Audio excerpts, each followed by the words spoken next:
Aba bodaboda mu kibuga Kampala babadde ku mugganonga gwa Nswa oluvannyuma lwa poliisi evunaanyizibwa ku bidduka ng'edduumirwa Norman Musinga okubagabira helmet n'obukooti okubataasa ku bubenje.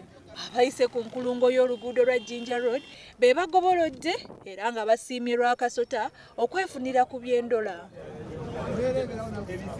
Nga bwe bagamba nti alina yayongerwako oyo yekka abadde alina olukusa okuvuga bodaboda oba permit ne helmet yaweereddwayo ekikoofiira ekirala ate ekitabudde abamu ababadde batalina nga bagamba nti poliisi be yandibadde erowoozaako.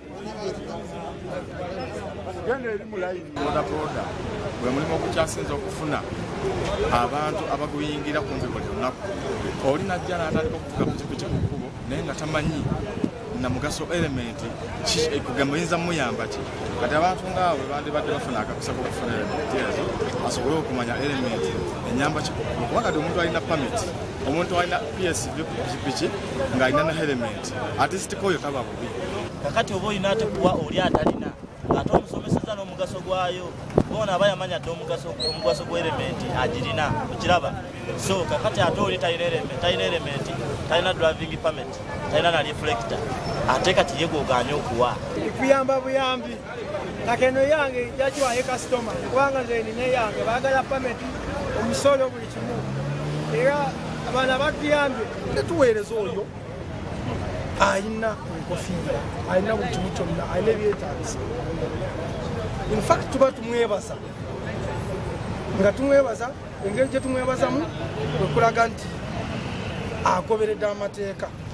Enkola eno poliisi esuubira okugyongerayo mu bitundu ebirala eby'omu Kampala. Leero tubadde ku Jinja Road traffic lights. Tageti yaffe ku bitaala roundabouts abavuzi ba bodaboda babatera kukola ki?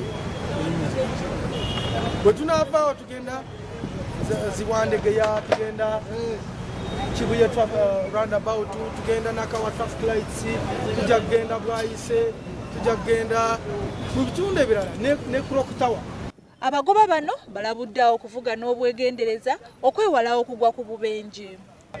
Jali ebalala abawulirize, jali abalala tebawuliriza, tebawulira sebakusomesa.